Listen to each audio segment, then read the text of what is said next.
Bienvenue sur votre chaîne préférée, 1J4 Cadence Infopromo.com.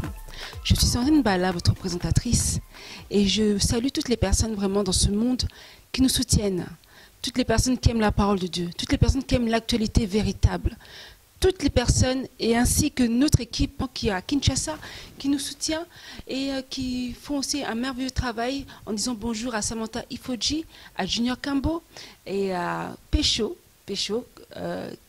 que nous n'oublions pas parce que tu fais aussi un merveilleux travail. Judith et Médine qui sont en Allemagne. N'oubliez pas qu'ils font un travail merveilleux dans la décoration des mariages. Et n'hésitez pas aussi à les contacter. Voilà. Et aujourd'hui, nous avons un merveilleux sujet. C'est le sujet que nous avons débattu dernièrement avec la sœur Georgette. C'était un témoignage d'une servante. Ce témoignage a été poignant et a suscité beaucoup de réactions. Et dans ce sens-là, nous avons reçu l'appel du pasteur Sonny Chabani, qui est à Londres. Pasteur Sonny Chabani a voulu intervenir par rapport à ce témoignage. Bonjour, pasteur Sonny Chabani. Bonjour, ma soeur Sandrine. Comment allez-vous? Par la grâce de Dieu, je vais bien. Voilà, nous commençons notre émission avec vous parce que vous avez voulu réagir par rapport au témoignage de la sœur Georgette. Donc, par rapport à ce qu'elle a dit, ce témoignage que la personne là a été mariée avec un sorcier mais elle ne le savait pas. Quelles sont vos impressions par rapport à ce témoignage? Jésus a donné, bien sûr, ses enseignements en parabole, mais deux fois, il donnait des exemples dans le livre des Éphésiens, n'est-ce pas, au chapitre 4, on nous parle de l'édification. Il a donné les uns comme apôtres, et ainsi de suite. Et c'est pour l'édification du corps de Christ. Cela veut dire qu'un témoignage qui n'édifie pas n'a pas de sens, n'a pas le besoin d'être donné. Mais si un témoignage permet de donner un éclairage aux enfants de Dieu, je pense que c'est une très bonne chose. J'ai suivi, il y a beaucoup de choses qu'il faut souligner dans ce que notre sœur Georgette a dit. Il y a des choses peut-être qu'on peut rappeler en rapport avec ce témoignage, oui. À la lumière de la Bible justement. Vous savez, pasteur Sonny, lorsqu'un couple sont vraiment dans la flamme de l'amour, quand ils s'aiment vraiment, ils se disent personne ne peut nous séparer de l'amour. Et je ne sais pas si c'est une confusion entre l'amour de Dieu, rien ne me séparera de l'amour de Dieu, ou rien ne me séparera de l'amour de celui que j'aime. Mais comment pouvons-nous être sûrs que la personne avec qui nous sommes est vraiment le véritable conjoint? Parce que là, c'est vrai, hein, c'est vraiment vrai. Quand on est vraiment amoureux, alors là, on se dit que l'amour est plus fort que tout. Rien ne nous séparera de telle personne, rien ne nous séparera de telle femme, de tel homme. Mais qu'est-ce qui nous dit vraiment que c'est Dieu qui nous l'a choisi pour notre vie? Oui, j'étais en train de dire que toute chose a une base. Oui. Rien ne vient au hasard. Ce ne sont pas les gens, d'autres personnes qui disent, mais c'est la Bible elle-même qui nous dit que personne ne sait pas ce que Dieu a joint. Ça, c'est la vérité. Oui. J'ai suivi le témoignage. Parmi les tout premiers points qu'il fallait peut-être essayer un peu de marteler, comme nous avons toujours dit, n'est-ce pas, dans les jargons lingala, pour bêta-céter. C'est sur base justement de ce verset-là, parce que lorsque la Bible dit que personne ne sait pas ce que Dieu a joint, les gens croient personne extérieure au marié. Non, ça commence par les deux. Donc, la mariée ne doit pas être à la base de la séparation de cette union que Dieu a faite. Le marié mêmement ne peut pas. Donc, s'il faut penser à la tante maternelle, il faut penser à l'oncle ou au grand frère ou à la belle-mère, ça c'est après. S'il faut penser aux pasteurs, parce qu'actuellement ce sont les pasteurs qui sont à la base de plusieurs dislocations de mariage, oui, moi je pense qu'il faut d'abord penser aux mariés, aux deux personnes, l'homme et la femme. Cela veut dire que moi, Sonny, je suis un homme, je prie ma femme en mariage, que je ne sois pas à la base de la séparation de notre mariage. Sinon, j'aurais des problèmes avec Dieu. J'ai eu à expliciter cela dans plusieurs fois, malheureusement, actuellement. Nous sommes incompris, nous qui cherchons à dire la vérité, surtout dans des choses comme le domaine du mariage. Donc, même toi, ma soeur Sandrine, tu ne dois pas être à la base de la dislocation de ton mariage. Tu ne dois pas, parce que tu es parmi les personnes que Dieu a créées. Même toi, tu ne peux pas être à la base. Donc, on commence déjà par là. C'est une recommandation divine. Aujourd'hui, Pasteur Sonny, merci pour votre réponse. Mais aujourd'hui, Pasteur Sonny, nous voyons des séparations, des divorces, même parmi les chrétiens. Alors que si on regarde dans les années auparavant, il n'y avait pas toutes ces choses-là. Mais aujourd'hui, c'est devenu exactement comme dans le monde. Autant de divorces dans les églises qu'en dehors, même parmi les pasteurs, parmi les chrétiens. Mais ce que je voulais dire, Pasteur Sonny, si c'était vraiment Dieu qui nous avait mis avec tel conjoint, je ne pense pas qu'il y aurait des divorces. Ah oui. Vous savez, ma soeur, comme je le disais toujours, la base, lorsque la base est mauvaise, tout ne peut pas marcher. Mon livre qui est sorti l'année passée, Fondement renversé, Église actuelle, pourquoi c'était grave les dérives. Dans ce livre, dans cet ouvrage, j'ai donné certains points d'éclairage justement à une telle question, parce que lorsque nous disons nous sommes des enfants de Dieu, lorsque nous nous retrouvons dans les églises chaque matin, chaque dimanche, ainsi de suite, mais justement nous n'y allons pas pour chanter comme celui-ci ou comme celui-là. Nous n'y allons pas pour chercher la délivrance comme les gens le disent. Nous allons pour écouter les enseignements de notre Seigneur qui vont nous amener sur la ligne droite afin de rester sur les rails. Mais malheureusement, le mariage, qui est un domaine très très très difficile à gérer, et dont Christ a donné tous les points importants afin de pouvoir les consolider, malheureusement aujourd'hui, si vous allez dans des églises, on ne parle même pas du mariage. Et si on pouvait parler du mariage, c'est d'une manière superficielle. Voilà pourquoi il y a beaucoup de séparations dans le cadre des mariages actuellement. Et c'est là, malheureusement, parmi ceux-là qui se disent non seulement enfants de Dieu, mais des serviteurs et des servantes de Dieu. Alors que ça ne doit pas être comme ça. Je ne sais pas si je dois même déjà dire que la Bible nous dit Dieu hait la répudiation.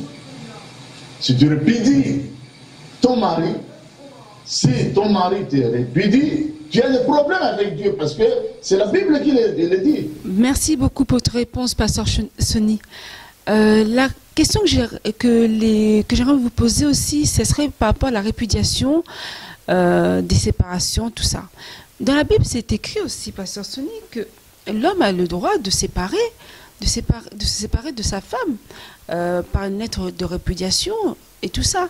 Mais aujourd'hui, lorsque nous voyons aujourd'hui, les églises ne parlent pas de ça. Les églises disent plutôt que lorsque nous sommes des gens en couple, restons ensemble. Mais l'apôtre Paul l'avait bien dit. Il avait bien dit que lorsque nous épousons par exemple un incroyant, on est libre de s'en séparer. Voilà. Et donc aujourd'hui, on n'en parle pas. Est-ce que l'apôtre Paul n'avait pas le Saint-Esprit pour dire des choses comme ça? Parce que dans les églises, on parle que lorsque vous êtes marié, restez marié. Mais l'apôtre Paul dit, lorsque vous êtes marié avec un incroyant, vous pouvez vous séparer d'un incroyant. Sachant que avant d'être chrétien, on a été dans le monde. Donc dans le monde, on était mariés, mais on était peut-être païens ou quoi. Alors, Pasteur Sonny, je laisse la réponse. Ah, merci beaucoup.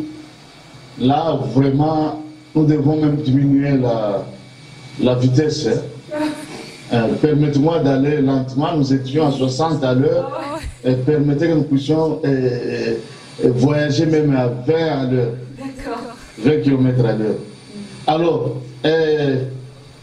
la Bible, là c'est dans le livre de Matthieu chapitre 19, lorsque Jésus répondait, n'est-ce pas, à ceux gens-là qui lui avaient posé la question de savoir qu'est-ce que lui dit, d'autant plus que dans la loi de Moïse, il était écrit que l'homme pouvait donner une lettre de divorce à sa femme.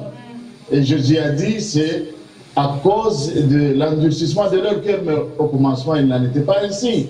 Et si vous descendez en bas, vous allez voir, il est écrit, sauf en cas d'adultère.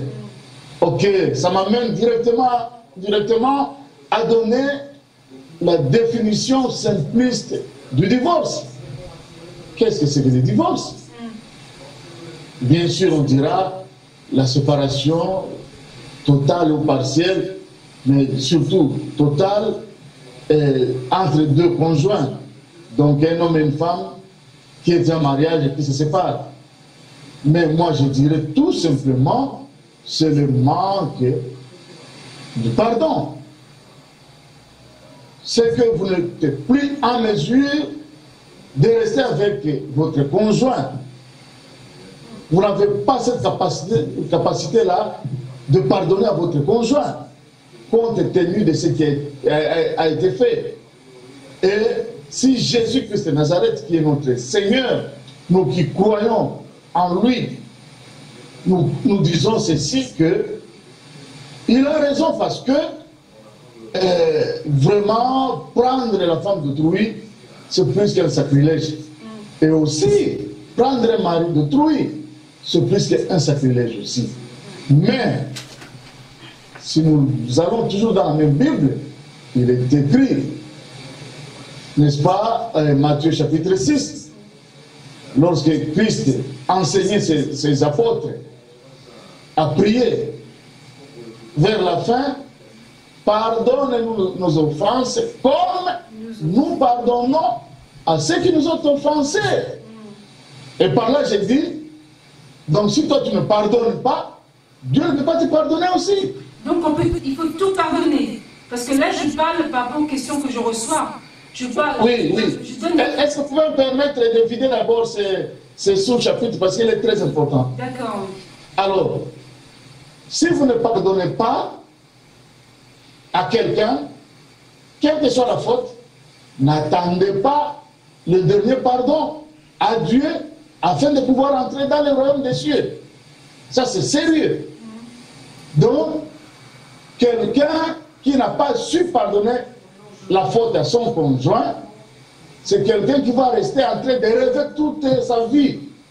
Parce qu'il faut pardonner pour qu'on pardonne aussi. C'est ça. Vous allez dire une autre faute, oui, mais pas cette faute-là. Et d'ailleurs, actuellement, si nous allons très bien dans les choses vraiment en profondeur, nous allons voir que la plupart des fois, on a menti pour plusieurs femmes. Et surtout les femmes des pasteurs. Nous sommes des adultes, nous sommes majeurs. Une femme d'un pasteur, pour en arriver à ce niveau-là, je ne sais pas pourquoi.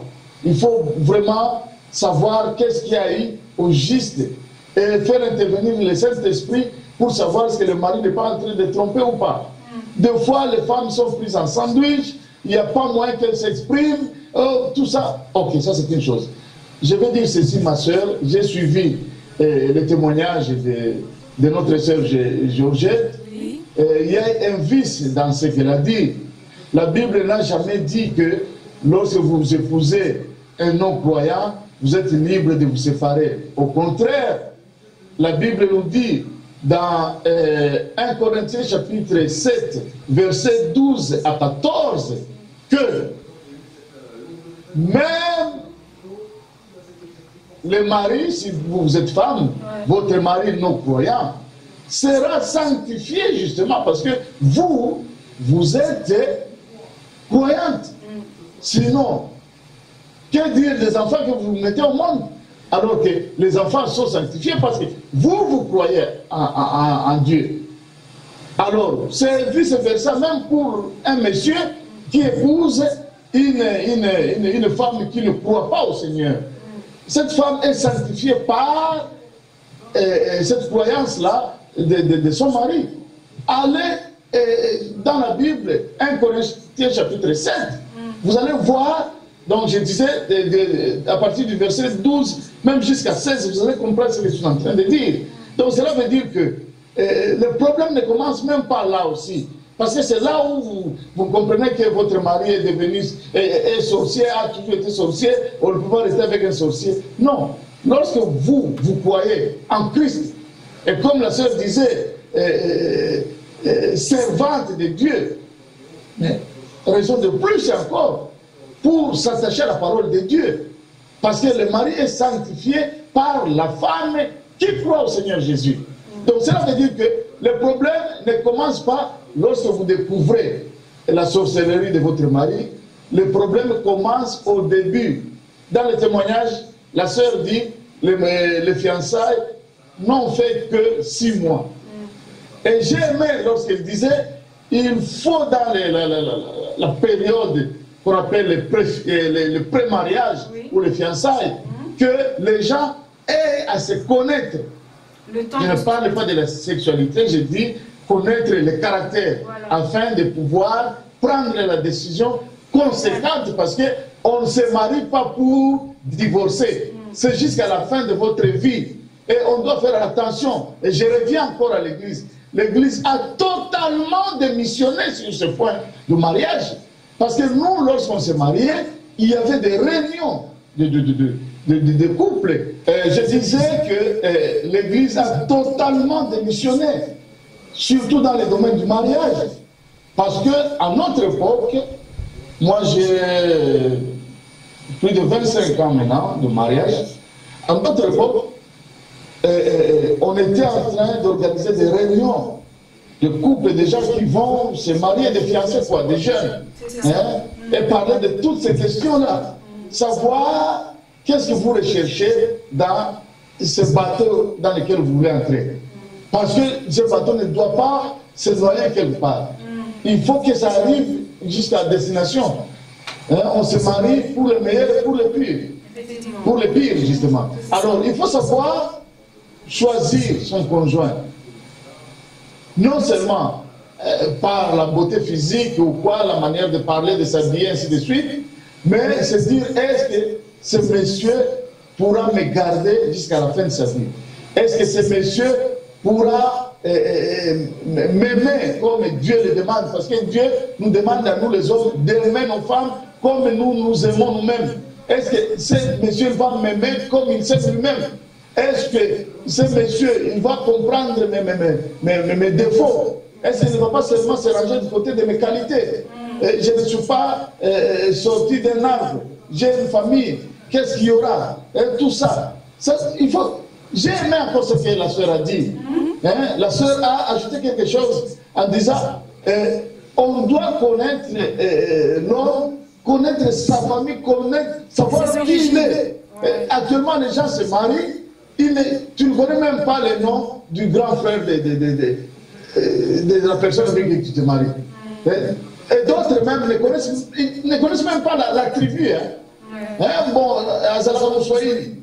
d'où? Parce qu'il y a les Baswahili du Katanga, des origines, quoi. Ouais, c'est ça. Voilà. Donc, les gens ne se connaissent pas, mais ils s'arrangent pour se précipiter à poser un acte très sérieux. Un acte qui n'est pas n'importe lequel. Et nous devons faire très attention parce que les retombées sont néfastes. Aujourd'hui, sur 10 mariages, en tout cas, peut-être seulement 3 ou 2 qui peuvent tenir, mais d'autres se cassent en cours de route. Donc, là, j'insiste beaucoup, l'Église a totalement échoué. Totalement. Les pasteurs sont là pour qu'on leur achète des vestes, des souliers, qu'on leur donne 500 €, tout ça, et que les gens viennent dans son église, catastrophe, afin de voir comment est-ce qu'il est en train de célébrer le mariage. Donc c'est un honneur pour lui, c'est du succès, et j'ai déjà prié pour, je ne sais pas combien de mariés, 20 personnes se sont mariées ici, ça c'est le 30e mariage que je célèbre ici, moi, pasteur. Alors que ces gens-là qui se marient, ils doivent d'abord eux-mêmes passer pendant longtemps pour savoir que réellement ce mariage-là vient de Dieu. D'accord, pasteur. D'accord, pasteur. Aujourd'hui, bon, c'est pas aujourd'hui, ça s'est fait dans tous les temps. On est toujours attiré par le physique, comme on dit souvent que l'habit fait le moine. On est attiré par le physique, la beauté, la douceur de la femme, l'élégance de l'homme, la richesse de l'homme, l'intérêt, tout ça. Mais aujourd'hui, pasteur Sonny, comment pouvons-nous savoir que celle que nous avons choisie ou celui que nous avons choisi est vraiment fait pour nous, pasteur Sonny? Parce qu'il y a d'autres personnes, avant de se marier, ils voient dans les rêves, et d'autres qui voient dans les rêves. Dès que la première personne se présente, alors là, c'est la bonne personne, ils disent, bon, comme je l'ai vu dans le rêve, ça doit être lui. Et en plus, si cette personne est dans la même congrégation ou église que moi, alors là, c'est sûr que je vais me marier avec lui. Mais qui dit que c'est la bonne personne? Parce qu'on peut très bien se marier dans la même église et voir ça dans le rêve, mais ce n'est pas la bonne personne. Vous savez, un cas comme le mariage, on ne le cache pas. Lorsque les gens se décident de se fiancer, ils le montrent clairement. Même dans l'église, on va le présenter devant tout le monde. Du côté de la famille, on va se présenter aussi. Donc tout le monde va le savoir. Et nous, en tant qu'enfants de Dieu, le travail commence. Cela veut dire que les futurs mariés doivent commencer à poser la question à Dieu, à savoir réellement, est-ce que c'est avec cette personne que je vais finir ma vie ici sur la terre. Ça, c'est un. Des deux, l'Église doit le prendre en charge maintenant. Hein? Nous entendons toujours intercesseurs, groupe d'intercession. Quel est le rôle que ces gens-là doivent jouer? Hein? Aujourd'hui, le pasteur, chaque pasteur a un bureau. Qu'est-ce qu'ils font dans ce bureau si ce n'est pas l'impudicité? Alors que c'est justement le pasteur qui doit commencer à organiser des jeûnes. Lui-même, avec sa femme à la maison, ils sont en train de gêner pour ce couple-là. Dieu, montre-nous, est-ce que réellement ces deux personnes doivent signer ce grand acte de mariage? Bon, les amis, vous savez quelle sorte d'amis? Ça, c'était un cas très difficile. Les amis doivent également entrer en prière. Et pendant un long moment. Et lorsque Dieu vous donne des songes, des rêves, sur ces cas-là, il y a la possibilité de pouvoir redemander encore à Dieu. Dis-nous réellement, est-ce que c'est vous qui nous dites ceci en songe et ainsi de suite? Ça, c'est un des deux. Lorsque vous êtes dans les fiançailles, il y a beaucoup de choses que vous voudrez savoir. Est-ce que réellement, ce que ce monsieur m'a dit, c'est la réalité? Vous essayez un peu de poser des questions de tournure aussi, de voir est-ce qu'elle m'aime. Est-ce que cette femme, vraiment, c'est celle qui doit être la mère de mes enfants? Hein? Je me souviens, ma femme, on était fiancés, elle m'a dit, oh bon, si tu m'aimes, ok, on va se marier, mais j'ai déjà eu un enfant. Ah! Or, moi, il n'était pas question d'épouser une femme qui a un enfant. Mais tellement que je m'étais déjà engagé, j'ai dit, il n'y a pas de problème. Alors, elle a compris qu'il y avait déjà l'amour. Parce que lorsque vous dites, moi je ne peux pas... Donc il y a des questions qu'on peut poser pour savoir est-ce que réellement ça va arriver où. Des fois, on trompe pour chercher à écouter ce que l'autre va dire. Il y a des examens, des petits examens qu'il faut faire. Donc il y a d'abord la prière, il y a il faut converser. Je manque le mot en français. Il faut le dialogue. Le dialogue sincère. Il faut chercher à savoir si elle est en train de me tromper. Il faut aller du côté de la famille aussi, du côté des amis, faire des investigations. Ça doit prendre un temps. Normalement, il n'y a pas une date, une limite dans la Bible, mais avec nos petites expériences, moi je pense que au-delà d'une année, 2 ans, 3 ans, pourquoi pas, il n'y a pas de retard pour mieux faire. Il n'y a pas de retard dans 3 ans. Ça peut marcher, mais pourvu que vous soyez très sûr. Ah, la sœur a dit, on ne peut pas faire longtemps en train de tromper. Oui. Vous savez, quelqu'un peut te tromper pendant 6 mois. Mais lorsque vous en arrivez à 2 ans, non, beaucoup d'histoires vont sortir de vous. Aujourd'hui, pasteur Sonny, aujourd'hui ou dans les églises évangéliques peut-être, ou dans d'autres églises, je ne sais pas comment ça se passe, mais les fiancés, dès qu'ils ont pris l'engagement d'être fiancés, ils n'ont pas le droit de se voir, ils n'ont pas le droit de rompre les fiançailles parce que il a cette parole qui dit, lorsque nous prenons un engagement, nous devons le tenir. Cette parole qui un engagement envers Dieu. Donc, souvent on dit que lorsqu'on est fiancé, on a pris un engagement envers Dieu, donc il ne faut pas rompre les fiançailles. Donc ces personnes-là, ils se retrouvent mariés, mais ils savent pertinemment que pendant les fiançailles, ça n'a pas marché, ça a été capoté, ça a été désastreux. Mais par rapport à la parole qu'ils ont entendue là, ou par rapport à ce que la pression des pasteurs, la pression de la famille, ils sont obligés de se marier pour ne pas faire honte à la famille. Qu'est-ce que vous en pensez? C'est un engagement que vous êtes en train de prendre vis-à-vis de Dieu. Ce n'est pas vis-à-vis des membres de l'Église ou c'est pas de famille, non. S'il y aura des souffrances, c'est vous-même, la sœur Sandra, Sandrine plutôt, excuse-moi, qui allait souffrir. Ce n'est pas votre tante, ce n'est pas le dirigeant de votre chorale ou la diaconesse ou qui, non. C'est vous-même. Et le créateur de toutes choses, celui qui décide en tout et pour tout, c'est justement celui-là avec qui vous êtes en train de prendre cet engagement. Donc, vous devez être sérieux avec vous-même d'abord. Si vous ne voulez pas arriver jusqu'au niveau de la fornication, c'est à vous. Vous êtes une personne mature et vous connaissez Dieu. Vous avez déjà accepté de suivre Christ. Donc, vous devez être sérieux avec vous-même. Et vous savez ce que vous êtes en train de poursuivre. Cela veut dire, vous allez vous arranger pour ne pas vous mettre dans une situation de tentative. Mais il est vrai qu'il n'y a pas question de se connaître avant le mariage. Ça, c'est la vérité. Lorsqu'on est en Christ. Ça, c'est un. Et de deux, vous n'avez pas besoin de ce que les gens vont dire. Parce que, pour que vous puissiez vous connaître avant le mariage, cela ne dépend pas des gens de votre église ou de votre famille. Vous pouvez faire tout ce que vous voulez en cachette ou quoi, au moment où vous le voulez, personne ne va le savoir. C'est un problème de conscience. Faites travailler à ceux-là qui nous suivent.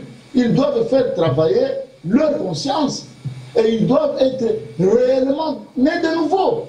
Tout ce que nous sommes en train de voir, ma soeur Sandrine, c'est parce que les gens ont totalement refusé de donner leur vie à Jésus-Christ de Nazareth. Les gens ne sont pas convertis. Et parmi les enfants de Dieu, les membres des églises, et surtout parmi ceux-là qui sont en train de prêcher avec la Bible à la main, en disant qu'ils sont des prophètes et des prophétesses, en disant qu'ils sont des apôtres et des bishops, en disant qu'ils sont des pasteurs et des évangélistes, en disant qu'ils chantent pour le Seigneur. C'est dans ce lot-là, de ces gens-là, qu'il y a plusieurs qui n'ont pas encore donné leur vie à Jésus-Christ. Voilà d'où vient le problème. Et si aujourd'hui il y a beaucoup de séparation, c'est parce que la base a été totalement mauvaise. Les gens se sont mariés sur base de la beauté physique de la femme, sur base de richesses de l'homme, sur base des conseils de ceux-ci et de ceux-là, mais il n'y a pas eu en amont comme en aval de points importants qui pourront solidifier le mariage, justement. Nous allons prendre le cas, par exemple, de ceux-là qu'on appelle parrains, marraines et tout ça. C'est la catastrophe, encore une fois. À notre époque, il y avait des gens sérieux d'abord, un papa, une maman, qui mènent leur vie de mariage convenablement bien, qui connaissent la parole aux jeunes, comme le livre de titres nous le rappelle, afin que ce mariage puisse être solidifié, parce que ce soit les garçons, ils viennent d'un certain background, d'une certaine famille, d'une certaine culture, que ce soit la fille, même maman. Mais ces gens-là, lorsqu'il faut se mettre ensemble, c'est vraiment comme de l'électrochoc. Il y a des étincelles qui vont commencer à sortir. Mais pour apaiser cela, il y a la parole de Dieu, il y a la prière, mais il y a des gens qui doivent donner de très bons conseils à la lumière de la parole de Dieu. Mais aujourd'hui, on choisit les parrains et les marraines parce qu'ils sont riches, parce qu'ils sont connus dans la communauté, parce qu'ils vont donner des billets d'avion pour aller faire la nuit de noces à Los Angeles, et parce qu'ils peuvent donner même les clés de voiture comme cadeau. Et deux ans de mariage après, et même d'abord divorce. Les parents qui divorcent. Qu'est-ce qu'ils vont vous dire, vous? C'est pourquoi moi je dis toujours, je prends toujours exemple de nos grands-parents. Bon, moi je prends toujours l'exemple du passé, hein, pas du présent, parce que je trouve que dans le présent il n'y a pas de bonnes choses. Quand je regarde dans le passé, quand on regarde nos grands-parents, comment ils vivent, ils ont vécu dans leur mariage, ils ont resté toute leur vie dans leur mariage sans pouvoir divorcer. Moi, pour moi, c'est un bon exemple. Mais revenons au message du témoignage donné par la sœur Georgette concernant en fait le mari qui a voulu la tuer, pasteur Sonny. Franchement, il avait une pioche qu'il avait préparée pour tuer cette femme-là. On va pas quand même rester avec cette personne-là parce que Dieu a dit rester avec un incroyant et on le sanctifie. Parce qu'on le sanctifie, on ne va pas rester avec lui alors qu'on a toutes les preuves qui prouvent que demain il va vous tuer. Merci beaucoup. C'est Dieu qui a gardé notre sœur pendant 20 ans tel que je l'ai écouté. J'ai écouté le témoignage. Cette sœur était à côté de ses présumés futurs tueurs. Mais Dieu n'a pas voulu que la sœur soit tuée. C'est même Dieu-là qui a gardé le bébé Moïse dans ses paniers, dans un endroit très difficile où un serpent pouvait venir piquer le bébé, là où l'eau pouvait engloutir ce bébé-là. Mais le même Dieu-là, il a gardé notre sœur. Le même Dieu, n'est-ce pas, qui a gardé Daniel dans la fosse aux lions, là où il y avait des lions qui avaient, n'est-ce pas, faim de dévorer quelqu'un. Mais toute la nuit, Daniel est resté dans cette fosse sans être touché par les lions. C'est le même Dieu qui a gardé notre sœur pendant 20 ans dans la maison de ce monsieur qui a failli, n'est-ce pas, lui couper la tête. Amen. Et il y a beaucoup d'exemples aussi. À ce niveau-là, je dirais ceci. Ça me permet même d'aller dans ce que nous appelons aujourd'hui délivrance, à tort ou à raison d'ailleurs. Lorsque quelqu'un, surtout un sorcier, se permet de mettre à nu ce qu'il fait, vous savez que sa force se termine. Parce qu'un sorcier puissant, c'est lui dont on ne connaît pas le rouage. C'est lui qui n'accepte pas ce qu'il fait dans la sorcellerie.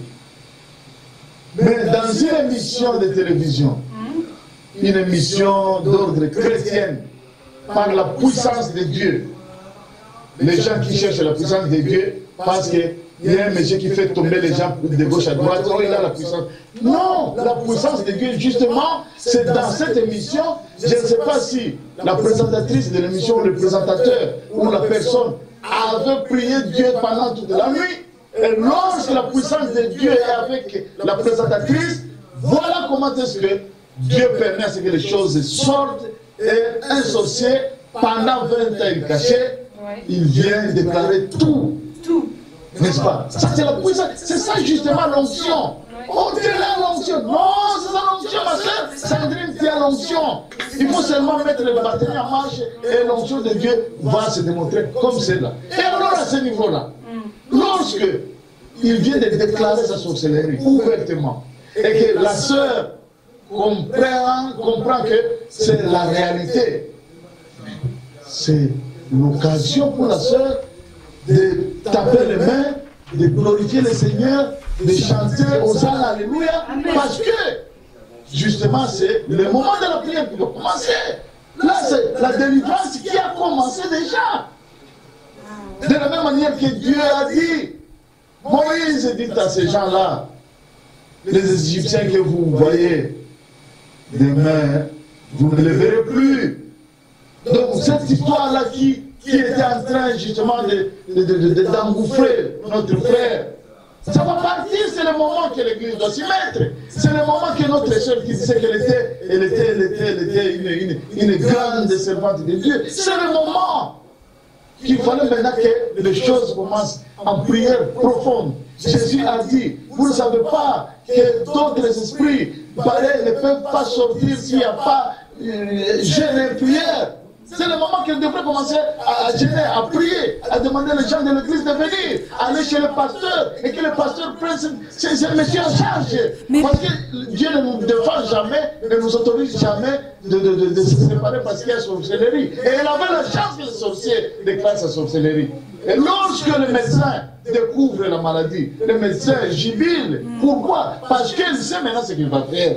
Et lorsqu'on donne la médication, mais le problème se termine. Malheureusement, l'Église n'est pas en mesure aujourd'hui d'aller au fond. Oui, c'est ça le problème. Parce qu'ils sont, par rapport à ce que la personne là, elle disait aussi, bon, elle n'a pas dit au témoignage, qu'ils sont passés dans plusieurs églises, plein de pasteurs, mais jamais ils ont pu découvrir la sorcellerie ou quoi que ce soit. Mais en fait, le soi-disant mari, il faisait même peur au pasteur. Il faisait peur au pasteur. Donc aujourd'hui, dites-moi, pasteur Sonny, est-ce qu'elle seule peut, par son jeûne et par sa prière, par sa seule prière à elle-même, faire intervenir le Seigneur pour que la personne puisse être sauvée sans l'intervention d'autres personnes? Oui, pasteur. Il y a toujours besoin que l'Église soit là pour la soutenir, parce que l'Église, elle n'a pas réussi. Toutes les églises qui sont passées n'ont pas réussi. Bon, pas toutes les églises, parce qu'actuellement, qu'est-ce que nous faisons? Ce qui brille n'est pas de l'or, nécessairement. Mais aujourd'hui, si on parle des églises, il faut voir là où il y a 500 personnes qui sont en train d'adorer un monsieur qu'on appelle pasteur ou une femme qu'on appelle prophétesse. Au lieu d'adorer Dieu, c'est là qu'on appelle l'église. Ça, c'est un. Les deux. Nous ne prions pas convenablement. Parce que lorsque vous avez un problème et que vous demandez à ce que Dieu vous montre quelqu'un qui pourra vous aider. Si on vous dit à Londres, dans le nord de Londres, il y a un pasteur qui s'appelle Sonny Chabani, vous allez poser la question à vos consoeurs, à vos tantes, à vos amis de longue date qui sont à Londres, ils vont vous dire, mais il n'a pas une grande église et vous n'allez pas mettre vos yeux sur moi. Et je pose la question de savoir l'église de combien de membres avait Élie, l'église de combien de membres avait Jonas, l'église de combien de membres avait l'apôtre Paul, Jésus lui-même avait combien de membres derrière lui, je ne sais pas. Alors, qu'est-ce que nous allons dire? Nous allons dire que oui, cette femme elle-même pouvait faire intervenir l'onction de Dieu parce qu'elle a une femme de 12 ans, de perte de 12 ans. Oui. N'est-ce pas? Et c'était son secret lui-même. Et lorsque l'onction de Dieu a bougé les choses, Jésus a dit, je sens quelque chose, une puissance sortir de moi. Cette femme n'avait pas fait intervenir 2, 3, 4, 5, 6 personnes. Elle était seule en cela. Je vais donner l'exemple également de cette femme-là, hein, n'est-ce pas, qui a dit à l'homme de Dieu, vous ne savez pas, hein, je ne suis pas ivre, hein, mais c'est l'amertume dans l'âme. Hein, elle allait toujours à l'église, et là où elle était en train de pleurer. Elle a fait intervenir la force de Dieu dans son problème, et justement, elle a eu l'enfant. Il y a plusieurs cas là où la personne elle-même fait intervenir la puissance de Dieu et la solution arrive. Je pense que dans ta vie, ma soeur Sandrine, parce que tu es chrétienne, tu as déjà eu beaucoup de solutions dans tes problèmes. Amen. Face à Dieu, peut-être seul, sans intervention d'une autre personne. Le problème, c'est quoi? Nous ne sommes plus enseignés actuellement. Et nous, qui cherchons tant peu à faire en sorte que nous puissions aller vraiment dans la profondeur de la vérité de Dieu, nous sommes seuls, abandonnés, incompris, de fois abattus. Alors que ce sont les enseignements qui vont permettre à ce qu'une personne... Vous savez, ce qu'on appelle la foi, c'est quoi? La foi, c'est tout simplement la confiance totale en Dieu, c'est tout. Or, les gens n'ont pas totalement confiance en Dieu. Dans leur bouche, oui, mais dans leur cœur, non. 30%, 25%, 40%, des fois 50%. Alors que Dieu, il veut que nous puissions l'aimer, lui seul. Placer toute notre confiance à lui d'abord, seul. Pas à votre mari, pas à vos enfants, pas à qui que ce soit, à lui. Et pourquoi nous ne le recevons pas? Parce que nous ne donnons pas totalement confiance en Dieu. C'est ça le problème. Et c'est là dans beaucoup de cas. Alors, pour clôturer ce petit point, lorsque notre sœur dans le témoignage a compris que justement ce monsieur c'est un sorcier, mais il fallait qu'il comprenne aussi que la force de ces sorcelleries arrive à la fin. Et il fallait maintenant qu'elle soit aidée, qu'elle s'aide elle-même d'abord, et que l'Église l'aide aussi, et qu'elle soit aidée, qu'elle comprenne maintenant que c'est le moment d'une autre étape qui commence. Cela veut dire que c'est Dieu-là qui l'a gardé pendant ces 20 ans, ça qui ne soit tué, c'est Dieu-là va faire quelque chose. Vous savez, lorsque vous allez en prière avec un problème, et si vous avez des hommes de Dieu, des personnes, des servants de Dieu qui intercèdent réellement et convenablement à Dieu, vous savez que Dieu parle. Il parle d'une manière sérieuse parce qu'il est sérieux. Et il va vous dire ce qui va advenir. Il va vous montrer le futur des choses. Ça dépend. Il est souverain.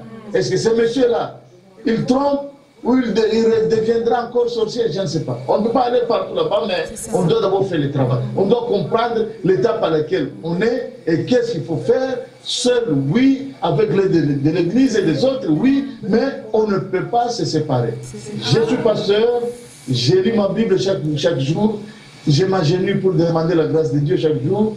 Je ne peux pas dire à quelqu'un, à cause de ceci ou de cela, il faut divorcer. Je ne vois même pas ces versets dans la Bible. Et même si on parle de l'impudicité, j'ai donné d'autres chemins, de solutions lorsque il y a impudicité. Et d'ailleurs, c'est difficile. Tu es une femme, moi je suis un homme. Ma soeur, surtout une femme qui prie, elle peut se donner gratuitement, facilement, comme ça, un autre homme qui n'est pas son mari. Vraiment. Je ne sais pas, hein. Je ne sais pas, je suis une grande personne, je suis mature, je le répète. Je ne sais pas à quel moment des choses comme ça peuvent intervenir. Dans la plupart des choses, on a toujours menti contre les femmes, vous savez. Mais au contraire, ce sont les hommes qui tombent facilement. Merci. En tout cas, merci vraiment, Pasteur Sonny, pour ces éclaircissements. J'aimerais savoir, Pasteur Sonny, parce que là, nous sommes vraiment à la fin. Avez-vous un conseil final à donner à cette sœur? Vous avez dit beaucoup de conseils, mais est-ce que vous pouvez conclure et donner un conseil pour que la sœur, je sais qu'elle va écouter ce message et qu'elle puisse prendre ce qu'elle aura à prendre par rapport à ce que vous allez dire? Merci beaucoup. J'espère que la sœur n'a pas encore divorcé, je pense. Ça, c'est une chose. Deuxième chose, je ne sais pas ce que le mari a comme décision aujourd'hui. Est-ce qu'elle a déjà connu le Seigneur ou pas? Elle est dans la même situation, je ne sais pas. Non, cette personne, Pasteur Sonny, ne veut pas du Seigneur. Hein. Elle est toujours dans la sorcellerie. Hein. Elle n'a pas reconnu le Seigneur. Parce que, comme a dit la sœur Georgette, cette personne-là est modérée dans les églises, mais faussement. Les gens l'appréciaient, il brillait comme de l'or. Mais quand il rentrait chez lui, même ses propres enfants ne reconnaissaient même pas que c'était un serviteur de Dieu, tellement le caractère était pourri. Au jour d'aujourd'hui, la personne ne s'est pas convertie. Elle est toujours dans ces choses mauvaises. Ok, vous savez, ce n'est pas seulement ces frères-là qui ont des problèmes, mais ce sont ces églises-là aussi qu'il accueillait comme modérateur. Ces églises-là, s'il y avait la prière dans ces églises, Dieu allait se manifester. On devrait savoir qu'il y a quelque chose qui ne va pas. À notre époque, il y avait, lorsque tu te permets d'aller, n'est-ce pas, prendre le micro et essayer de faire ce que nous appelons modération, tu vas tomber sur place. Et on va t'amener quelque part pour te poser la question qu'est-ce qui ne va pas. Tu vas commencer à dire des choses là que les gens ne savaient pas. Il y avait l'onction de Dieu. Actuellement, sur l'autel, c'est vraiment de la pourriture. Et raison pour laquelle, justement, les sorciers, maman, parmi ceux que vous appelez pasteurs aujourd'hui, je n'ai pas honte de le dire, Parce que la sorcellerie et la magie, c'est la même chose. La sorcellerie et l'occultisme, tout ça, c'est la même chose. Ils vont dans des loges maçonniques. Ils vont chercher des gris-gris, chez les magiciens et tout. Tous, en tout cas actuellement, plus de 65% sont dans ces choses-là. Afin de pouvoir mater les membres de l'Église, afin de pouvoir avoir un grand nombre de membres et avoir du succès et avoir beaucoup d'argent. Donc ce sont les églises qui sont pourries. Même si vous y voyez des membres qui sont bien habillés en or, en argent, tout ça, mais ce sont des tombeaux blanchis. Tout ce que vous voyez là, vous dites comme église, tout ça. Parce qu'un sorcier qui passe d'une église à une autre pour faire la modération, pour chanter ou tout ça, et qu'il n'est pas découvert, et qu'il vient, qu'on vienne découvrir sa sorcellerie dans une émission de télévision, c'est qu'au contraire, c'est dans cette émission-là où il y a l'onction de Dieu.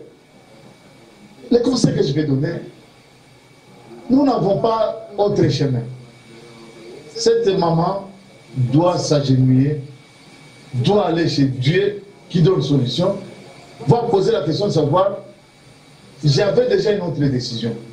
Aujourd'hui, je comprends que tu es la répudiation. Et moi, je ne peux pas répudier mon mari. Qu'est-ce que je dois faire? Dis-moi.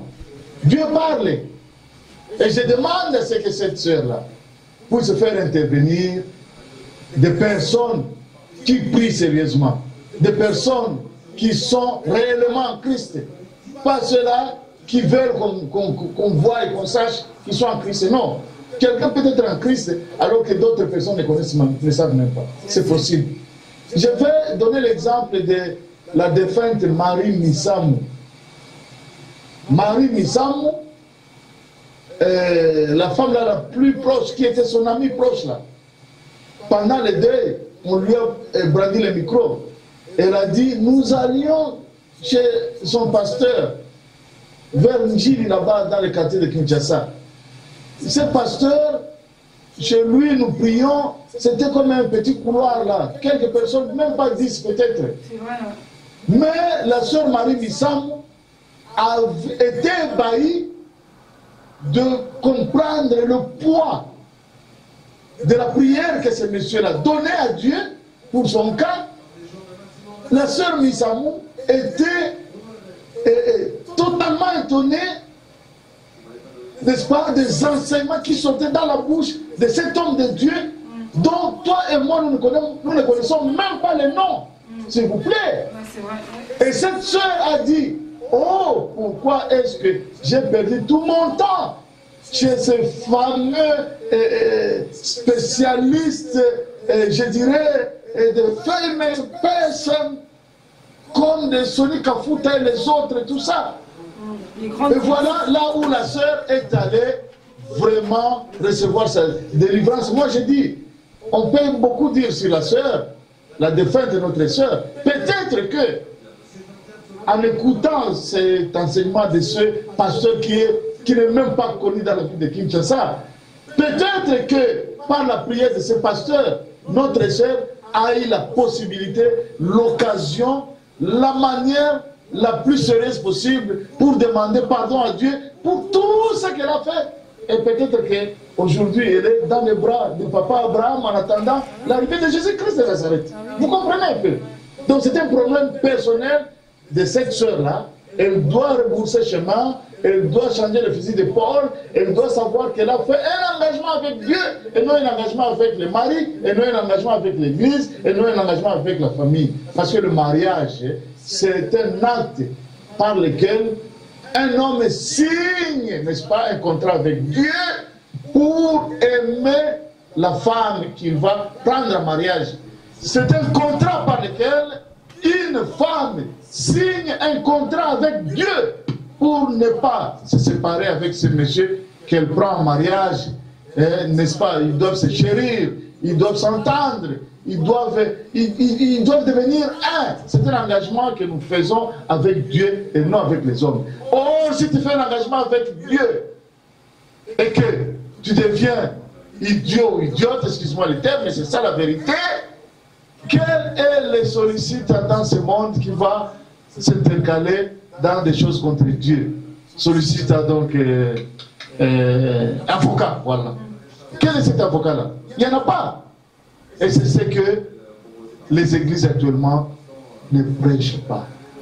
Pour dire que le mariage n'est pas un engagement entre deux personnes, mais c'est un contrat compliqué d'ailleurs, que une personne, femme ou homme, signe avec Dieu. Compliqué pourquoi? Parce qu'il n'y a que dans le cadre du mariage où Dieu a cédé son pouvoir. Lequel? De pouvoir procréer. Il n'y a pas d'autre cas. C'est seulement dans le mariage. Quelqu'un me dira, mais il y a des enfants au mariage. Oui, et ça mouyibi. C'est anormal. Et lorsqu'un enfant est né hors mariage, nous avons accueilli l'enfant parce que c'est une créature de Dieu.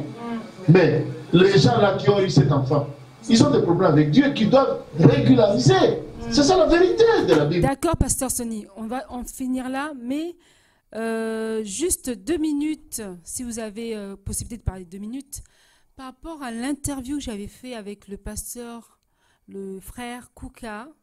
Vous avez dit que vous étiez un peu contre par rapport à la vente des CD. Pour vous, en fait, la vente des CD, c'est possible. Ça dépend dans quel objectif on peut le faire.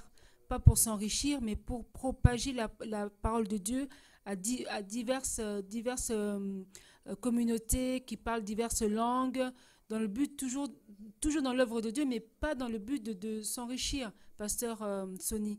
Essayez de nous expliquer dans quel point vous avez été un peu en désaccord.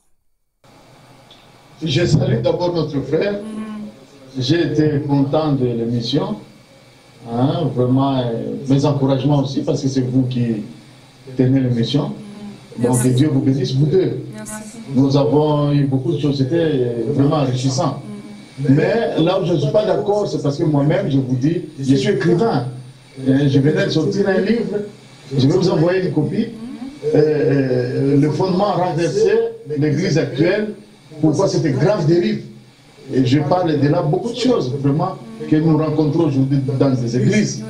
Et ce livre, je l'ai écrit pas pour m'enrichir justement, mais pour que les gens puissent savoir que tout ce que nous sommes en train de voir, ça ne doit pas s'appeler église parce que ce sont des biens privés de chacun de ces pasteurs-là. Alors, ce n'est pas normal. Lorsque moi, j'écris ce livre, il y a des dépenses que je dois, qui sont occasionnées. Je ne le demande à personne, je demande à personne de me le rembourser. Mais mon problème, c'est que le livre puisse atteindre le plus grand nombre de personnes. Mais je vais le faire comment? Moi-même, je n'ai pas de maison d'édition, moi-même, je n'ai pas des avions, de matériel de transport, moi-même, je n'ai pas de poste à l'aide, de postes. Donc, je dois faire sortir l'argent, n'est-ce pas, pour que le livre puisse être distribué un peu partout. Et si quelqu'un achète ce livre à 5 € ou 10 €, cet argent, je prends encore, je commande d'autres exemplaires afin de pouvoir les envoyer dans d'autres lieux aussi.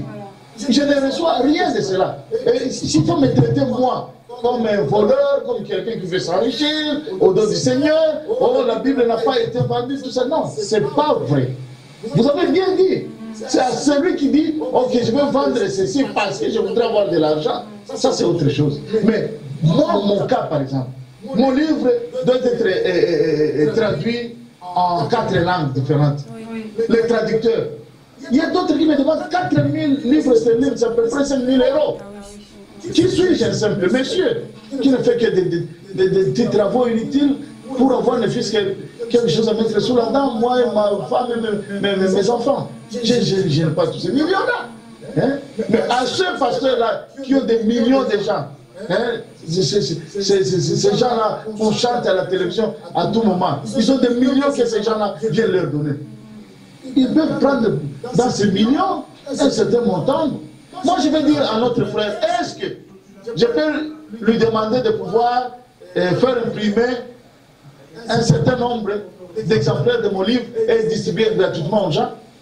Est-ce qu'il peut m'envoyer un peu d'argent pour que je paie les frais de postage? D'accord. Donc, ne disons pas des choses seulement pour le dire. C'est un serviteur de Dieu, c'est quelqu'un qui lit la Bible. J'ai senti, j'ai suivi son émission, c'était très bon, mais il y a des choses, avant de le dire, nous devons nous arrêter et poser des questions, parce que lorsque vous avez posé la question de savoir, femme et tout ça, prêcher, ainsi de suite, et vous avez posé la question de savoir, alors si la femme n'est pas mariée, c'est très difficile pour lui, n'est-ce pas? Oh non, il peut venir poser la question aux jeunes garçons qui sont dans... Non, là ça ne va pas. Nous commençons à ajouter. Cela veut dire qu'il y a beaucoup de choses que la Bible nous dit, mais lorsque nous enseignons, lorsque nous parlons de ces choses, nous devons quand même être un peu prudents quelque part. Pour les CD, bon, ça dépend. Vous faites les CD pour que les gens sachent ce que vous avez mis là-dedans, ou alors c'est votre business, vous allez commencer à faire des CD pour vendre, je ne sais pas. Parce que également, c'est l'Église qui est à la base de tout ça. Un membre de l'Église à qui Dieu a donné les dons de chanter et qu'il n'a pas un autre travail que cela, il va manger où? Bon, s'il vendait son CD à 5 $, 5 €, il faut prendre tous les péchés d'Israël et mettre sur sa tête. Non. Bon, là, en fait, par rapport au CD, comme on dit, Dieu, la parole qu'on reçoit, quand c'est inspiré de Dieu, c'est gratuit. Dieu nous donne gratuitement. On doit donner gratuitement, comme moi, personnellement, pour les CD. Maintenant, on a YouTube. Avant, on n'avait pas YouTube. Il fallait absolument faire des CD pour les revendre. Mais aujourd'hui, on peut les télécharger. Même les livres, on peut les télécharger. C'est facile maintenant de... Ma soeur, oui. Toi et moi, nous vivons en Occident. Ouais. Nous avons toutes ces facilités-là. Mais moi, je te dis, s'il faut croire que c'est seulement au niveau de l'ordinateur qu'il faut tout suivre, là, nous sommes en train de tromper les gens. Parce que moi, je lis au travail, je peux lire partout où je me trouve, mais je n'ai pas cette possibilité-là d'ouvrir mon PC. Parce que je ne dois pas l'amener partout. Et d'ailleurs, dans nos pays actuellement, ce n'est pas tout le monde qui va sur Internet, tellement que c'est coûteux. Donc, moi, je pense que c'est au niveau de l'intention. Tu as quelle intention? Voilà, c'est ça. Cet acte ici. Et il faut savoir que, je l'ai dit à tout moment, ce sont les pasteurs, les prédicateurs, malheureusement. Plusieurs ne le sont pas, mais ils se sont faits eux-mêmes pasteurs, ils ont été faits pasteurs par d'autres, et ils ne suivent pas les normes. Et comme c'est du business qui paie très bien, c'est tout le monde qui est là-dedans maintenant. Plus ce sont des lourds afficheurs, des cas comme ça qu'il fallait bien arranger, pas au niveau justement des réunions, des séminaires bibliques, parce que c'est une question biblique, au niveau des conférences, au niveau des ateliers même, que les gens amènent leurs idées, que nous puissions voir par rapport à la Bible comment résoudre ces problèmes. On ne le fait plus. Non. Vous et moi, nous allons dimanche à l'église comme aujourd'hui pour glorifier un monsieur qui est en train de dire des sottises. Et nous venons de voir au Ghana, il y a un pasteur qui a tabassé une femme et un jeune garçon et une jeune fille dans l'église. Wow. Il prend sa ceinture. Il commence à tabasser pendant plus de 10 minutes. Et les gens sont là en train de suivre ce spectacle malheureux. Combien de gens, lorsque tu vois la vidéo, c'est peut-être même 5 000, 10 000 personnes. Dieu merci, au Ghana, il y a encore des politiciens. On l'a pris, on l'a coffré, on l'a arrêté. Parce qu'il n'est pas un bon prédicateur. Nous avons vu il n'y a pas longtemps, il y a quelques mois, en Afrique du Sud, pris un grand baffle. Il a mis sur une fille, une soeur, une jeune soeur, il lui met le baffle sur la poitrine, et immédiatement, cette soeur était morte. Mettez-vous à la place des parents de cette fille-là. Donc c'est l'église qui devrait arranger tout ça. Oh, frères et sœurs, permettez-nous à pouvoir vider. C'est malheureux, c'est vraiment malheureux. Afin que nous puissions nous tous nous retrouver notre jour au ciel. C'est le moment de conférence publique, là où quelqu'un qui a, n'est-ce pas, un sujet à débattre, quelqu'un qui lit sa Bible, quelqu'un qui s'est donné à Dieu pendant un moment de prière, qu'il vienne pour essayer un peu de vous parler d'un tel sujet afin que nous puissions avoir des solutions. question. Hein, vendre ou ne pas vendre le CD. Mais qui vend le CD? Qu'est-ce qu'il fait dans la vie? Qu'est-ce qu'il a comme objectif? Qu'est-ce qu'il y a tout ça? Comment est-ce qu'on doit l'aider? Tout l'argent que nous mettons dans le panier de l'église, c'est pour seulement les vêtements, les voitures du pasteur, ou alors c'est également pour faire sortir les CD des chantres qui sont membres dans l'église. Hein?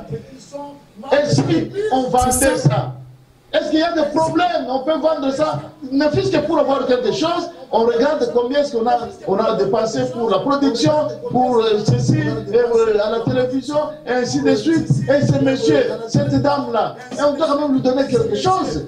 Hein? Oh là là! Merci de nous avoir suivis. Merci, Pasteur Sonny, d'avoir accepté notre invitation. Merci vraiment pour toutes les réponses que vous avez pu donner. Je pense que ça a pu bénir certaines personnes qui étaient encore dans le doute par rapport aux fiançailles, qui voulaient se mettre en couple, qui avaient des rêves. Donc, je pense qu'ils ont été bénis. Et c'est vrai que la chose principale, c'est d'écouter la voix de Dieu et d'être sûr de prier, de ne pas croire directement le premier rêve, que c'est ça. Cherchons à prier et cherchons à savoir vraiment si c'est la volonté de Dieu. Parce que, comme je vous dis, l'habit ne fait pas le moine. La personne a de l'argent, la personne a de l'influence, la personne elle est belle, la personne est beau, mais ça ne veut pas dire que vous avez la même pointure de chaussures. Voilà, pour finir, merci à toutes les personnes, merci à Judith Mehdi, à tous les serviteurs, Pasteur Daclo, Pasteur Étienne, Pasteur Dieu Baoula, à toutes les servantes de Dieu, Sœur Georgette Chamba.